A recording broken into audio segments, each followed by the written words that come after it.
আমি তোমার 3টা ইচ্ছা পূরণ করব। তোমার 3টা ইচ্ছার কথা আমায় বলো। আমাকে একটা পাকা বাড়ি দাও। আমার কোনো বাড়ি নেই, যা আছে সেটাও ভালো না। বর্ষার সময় পানি পড়ে।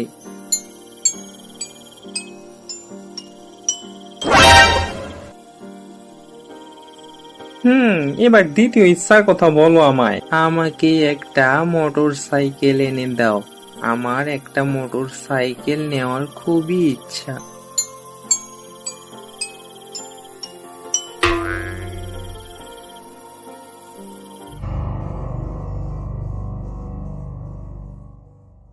বর্ষার রাত, চারিদিকে ঘুটঘুটে অন্ধকার। কিন্তু এই বৃষ্টি ও অন্ধকারকে উপেক্ষা করে অন্তু চলেছে শহরের পথে। তার মা খুব অসুস্থ, তাকে যে করেই হোক শহরের করিম ডাক্তারের কাছে যেতেই হবে। এই ঝড়, এই বৃষ্টি আর এই ঘুটঘুটে অন্ধকার অন্তুকে দমানোর জন্য যথেষ্ট নয়। ডাক্তার বাবু, ও ডাক্তার বাবু, আমার সাথে চলুন না। আমার মা খুব অসুস্থ। আমার মাকে বাঁচান ডাক্তার বাবু। এহ, আমি কি ভগবান নাকি রে যে তোর মাকে বাঁচাবো? যা বাড়ি যা, এত রাতে যেতে পারবো না বাবু। আমাদের কি বউ বাচ্চা নেই নাকি যে যখন তখন যেখানে সেখানে যেতে হবে? একটু দয়া করুন না ডাক্তার বাবু। আপনি না গেলে যে আমার মাকে বাঁচাতে পারবো না। আচ্ছা আচ্ছা, ঠিক আছে, যাব। তা আমার ফি কি তুই দিতে পারবি? আমি কিন্তু এই রাতের সময় 500 টাকার নিচে কোথাও যাই না, বুঝলা? তাও আবার এই ঝড় বৃষ্টির রাতে তো 500 টাকার নিচে তো যাওয়াই যাবে না। অত টাকা কোথায় পাবো ডাক্তার বাবু? আমরা তো খুব গরিব। আপনি গেলে আমাদের বাসার লেবু আপনাকে দেবো। ই, লেবু? লেবু দিয়ে কি আমি ঘোড়ার ঘাস কাটবো নাকি ঘোড়ার ডিম বানাবো? যা এখান থেকে, ডিস্টার্ব করিস না তো। অন্তু চরম অপমান সহ্য করে বাড়ি ফিরে দেখলো তার মা আর বেঁচে নেই। সে নিরুপায় হয়ে কাঁদতে লাগলো। মা, ও মা, তুমি চলে গেলে আমাকে ছেড়ে। এখন আমি কি করব মা?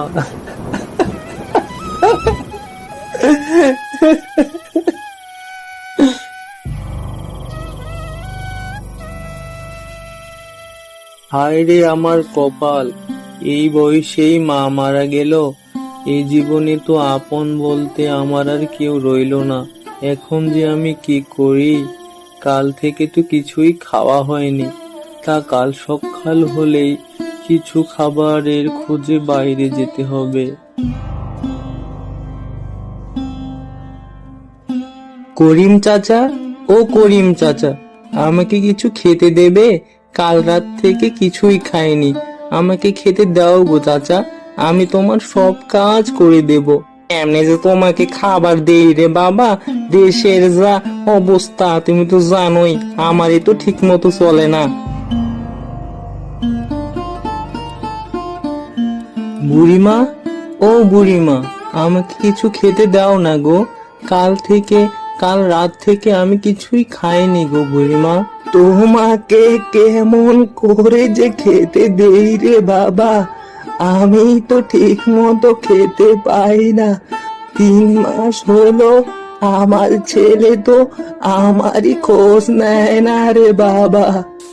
সারাদিন ঘুরেও অন্তু যখন কোনো খাবার খুঁজে পেল না, তখন তার সাথে দেখা হলো এক যুবতী মহিলার। দিদি, ও দিদি, আমাকে কিছু খেতে দাও গো। বিনিময়ে তোমার সব কাজ আমি করে দিব। এখন কোনো খাবার হবে না বাপু, তুমি বরং কাল আসো, দেখি তা কি করতে পারি তোমার জন্য।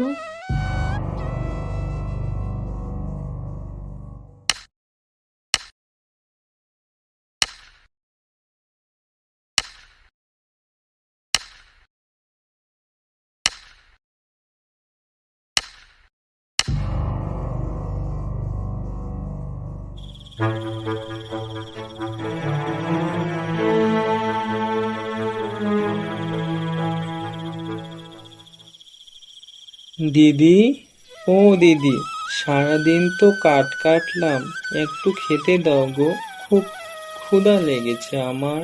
এটুকু কাজ করে কি খাবার দিব রে তোকে? যা ভাগ এখান থেকে, খাবার টাবার দিতে পারবো না তোকে, যা। দিদি, ও দিদি, তুমি তো কাল বলেছিলে যে কাজ করে দিলে তুমি আমাকে খাবার দিবে। অত শত বুঝি না বাপু, চলে যেতে বলেছি তাকে কানে যায় না? কই থেকে যে আসে এসব ফকির মিসকিন। এ কি রে, ছেলেটাকে সারাদিন খাটিয়ে এখন খাবার দিচ্ছে না? এই মহিলা তো ভারী বজ্জাত। না, এই ছেলেটাকে সাহায্য করতে হবে, আর এই মহিলার ব্যাপারটা তো দেখতে হচ্ছে আমাকে। গভীর রাতে অন্তু বাড়ির দিকে হাঁটতে লাগলো। হঠাৎ তার সামনে আসলো লুলু ভূত।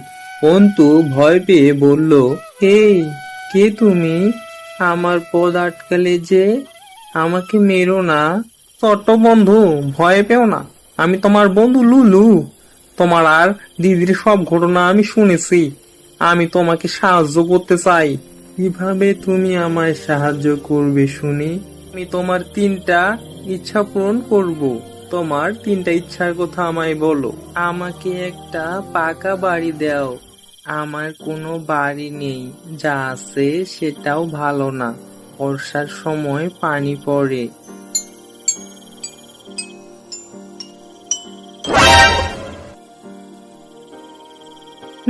এবার দ্বিতীয় ইচ্ছার কথা বলো আমায়। আমাকে একটা মোটর সাইকেল এনে দাও। আমার একটা মোটর সাইকেল নেওয়ার খুবই ইচ্ছা।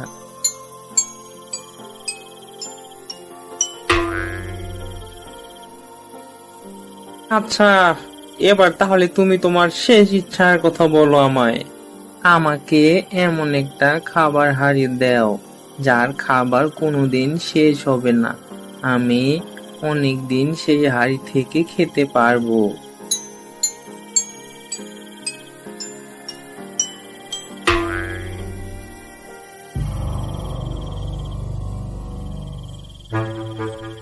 যাই, আজ ওই দুষ্টু মহিলাকে একটা শিক্ষা দিয়ে আসি। ছোট্ট বাচ্চাকে লোভ দেখিয়ে ঠকানো, হ্যাঁ?